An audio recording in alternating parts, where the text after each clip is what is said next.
সালাম আলাইকুম, আশা করি সকলে ভালো আছেন। এলাকাটা সম্পূর্ণ ফ্যাক্টরি এলাকা, তো এখানে রাস্তা অনেক ছোট।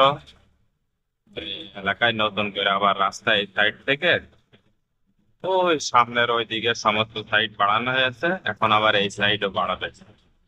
এই জায়গায় আগের থেকে একবার ছিল, এক্সকাভেটর দিয়ে মেপে ওই সময় কাটা হয়েছিল, পরে আবার কম হয়ে গিয়েছে, তাই আজকে আবার নতুন করে একটু সাইড থেকে বাড়াচ্ছে।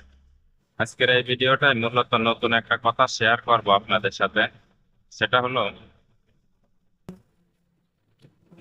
এই যে আমার সামনে যে লোকটা দাঁড়িয়ে রয়েছে, এই যে এইটা, এ হচ্ছে আজকে 15 বছর ধরে 15 বছর ধরে মালয়েশিয়ায় রয়েছে। তো বলছি এর বিষয়টা, তার আগে একটা কথা বলে নি। সেটা হলো যে আপনারা বিদেশে এসছেন, চেষ্টা করবেন যে কোনো একটা মানসম্মত কাজ শেখার জন্য। মানসম্মত বলতে আমি কোনো কাজকে ছোট করছি না বা কোনো কাজকে খাটো করে দেখছি না। সব কাজই কাজ, তো কাজই, কিন্তু চেষ্টা করবেন যে সমস্ত কাজের মূল্যায়ন হয়। মূল্যায়ন বলতে কি, যদি কোনো সময় আপনার কাজের সংকটও পড়ে, তাতে সেই সব কাজের সংকট পড়বে না। যেমন মনে করেন যে আমি এই যে কাজটা করছি, আমি এটা কিন্তু কোনো অহংকার ভেবে বলছি না, জাস্ট আপনাদের বোঝানোর জন্য বলছি আর কি। আমি এই যে আজকে 18 তারিখ, আমি গত 1 তারিখে আমার সে আগের কাজটা আমি ছেড়ে দিই। যে কোনো কারণবশত ছেড়ে দিয়েছি, কারণবশত হলো আমার বসের সাথে আর কি মনোমালিন্য বলতে, ও নিজে নিজেই বলছিল যে, আমি ওরে বলছিলাম যে হচ্ছে আমার বেতন বাড়াতে হবে, তা তুই বাড়াবি কিনা। তা বলছিল ঠিক আছে, আচ্ছা আমি সামনের মাস থেকে বেতন বাড়িয়ে দেবো। তা বললাম আচ্ছা ঠিক আছে। আমার জিজ্ঞেস করছে, বলছে কত টাকা দেবো তোর বাড়িয়ে, কত টাকা বাড়াবো। আমি বললাম তোর ইচ্ছা। তা বলছে আচ্ছা ঠিক আছে, সামনের মাস থেকে বাড়াবো। তো ওইভাবে আছে, আমি কাজ করতেছিলাম। এবার পরবর্তীতে যখন পরের মাসে যখন বেতন নিয়ে আসছে, তখন দেখছি যে ওই আগের হিসাব করেই বেতন নিয়ে আসছে, পরবর্তীতে আর বেতন বাড়ায়নি। তা আমি ওরে বললাম, তুই আমার বেতন তো বাড়াইসনি, সেই তো আগের হিসাবই রয়েছে। তা বলছে যে দেখ, সামনের মাস থেকে বাড়িয়ে দেবো। তা আমি বললাম যে ঠিক আছে, তুই অন্য একটা ড্রাইভার দেখ, আমি আর তোর কাজ করবো না।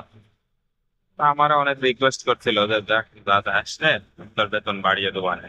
তা আমি বললাম যে না, তোর কথাবার্তাই ঠিক নেই, আমি কাজ করবো না। তো এর পরবর্তীতে নতুন আরেকটা বসের সাথে কথা বললাম, মানে এখন যে বস, এই বস আমারই ওই ওই দিনই আবার এই বস আমার নিজেই ফোন দিয়েছে, বলছে যে আমার ড্রাইভার লাগবে। মানে মাঝে মাঝে ওই বস আমাদের কাছে বা আমার বন্ধু বান্ধবের কাছে ফোন দেয় যে আমার ড্রাইভার লাগবে, আছে নাকি। তো ওই দিন ওই বসের সাথে কথা ফাইনাল করলাম, বললাম যে হ্যাঁ ঠিক আছে, আমি হচ্ছে তোর কাছে 5 তারিখ থেকে কাজে জয়েন দেবো। তা কয় যায়, আচ্ছা ঠিক আছে। তা আপনাদের এই কারণেই বলছি যে দেখেন, দেশে আপনি যদি পারেন, চেষ্টা করবেন যে একটা ডিমান্ডওয়ালা কাজ শেখার জন্য। কারণ বর্তমান মালয়েশিয়ার যে অবস্থা দেখেন, কাজের কিন্তু প্রচুর সংকট, প্রচুর সংকট। একটা কথা শেয়ার করি আপনাদের সাথে, আমার এলাকারই পরিচিত এক ছোট ভাই, সে কিছুদিন আগে আছে, আমি শুনলাম কিছুদিন আগে সে স্টুডেন্ট ভিসায় চাইনায় গেছিল, চাইনা থেকে পরে আবার মালয়েশিয়ায় রিটার্ন করছে।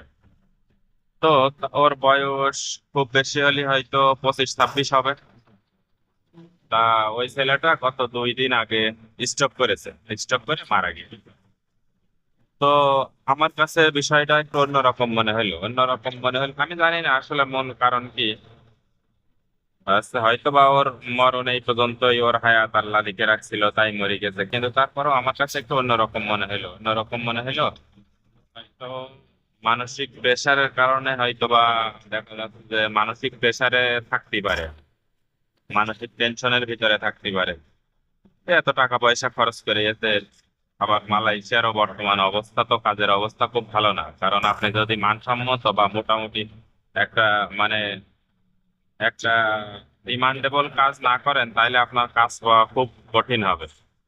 যেমন আমি বলি, এই যে লোকটার কথা বললাম যে আজকে 15 বছর ধরে মালয়েশিয়ায় রয়েছে, এ কিন্তু মাঝে 7 মাস ধরে 7 মাস ধরে একটা টাকাও দেশে পাঠাতে পারেনি। আমার বলছে ভাই 7 মাস আমি একটা টাকাও দেশে পাঠাতে পারিনি। 7 মাস ধরে শুধু যা এখানে 2 দিন, ওখানে 10 দিন, এখানে 5 দিন কাজ করেছে, ওই পারমিট খরচ মানে ভিসা লাগানোর জন্য পারমিট খরচ আর নিজে খাওয়া দাওয়াতেই শেষ হয়ে গেছে। কিন্তু আল্লাহ রহমত দেখেন, আমি কাজ ছেড়ে দিয়ে একদিনও বসে নেই। শুধু আমি না, এই সমস্ত কাজ যারাই করে, অপারেটর, তারপরে আপনার ইলেকট্রিশিয়ান, ভালো ইলেকট্রিশিয়ান, তারপরে আপনার যে টাইলসের, ভালো টাইলসের কাজ করে, মানে হেল্পার হলে হবে না, টাইলসের মিস্ত্রি, এরকম ধরনের কাজ যদি কেউ জানে, তাহলে কিন্তু বড় জোর 1 সপ্তাহ, 10 দিন, 15 দিন আপনার বসে থাকতে হতে পারে বা কাজ খোঁজা লাগতে পারে। ইনশাল্লাহ এরপরে কিন্তু আপনার কাজ অবশ্যই মিলে যাবে। সেই কারণেই বললাম। আর যদি মনে করেন যে আপনি দেখা যাচ্ছে যে এসে ওই কোম্পানি থেকে যে কাজ দিল সেই কাজে যদি করতে থাকেন, তাহলে কিন্তু এক সময় ওই কোম্পানি যদি আপনারে আর না রাখে, কিংবা যে কোনো কারণবশত আপনি ওই কোম্পানিতে আর থাকলেন না, কোম্পানিতে কাজ করলেন না, তখন কিন্তু আপনার দেখা যাচ্ছে যে কাজ খুঁজে পাওয়া খুব কষ্ট হয়ে যাবে, বা সবসময় খুঁজে পাওয়া যায় না। পাবেন, আল্লাহ রিজিক, রিজিক তো অবশ্যই আল্লাহ নির্ধারণ করে রেখেছে, এবং রিজিকের ব্যবস্থা একমাত্র আল্লাহই করে। তো আপনি কাজ পাবেন, কিন্তু আপনার কষ্ট হয়ে যাবে বিলাতে। ঠিক আছে, দোয়া করি বিদেশে আল্লাহ সবাইকে হেফাজতে রাখুক, আল্লাহ সবাইকে ভালো রাখুক। তো আমিও আপনাদের জন্য দোয়া করব, আপনারাও আমার জন্য দোয়া করবেন। ভালো থাকবেন। আসসালামু আলাইকুম।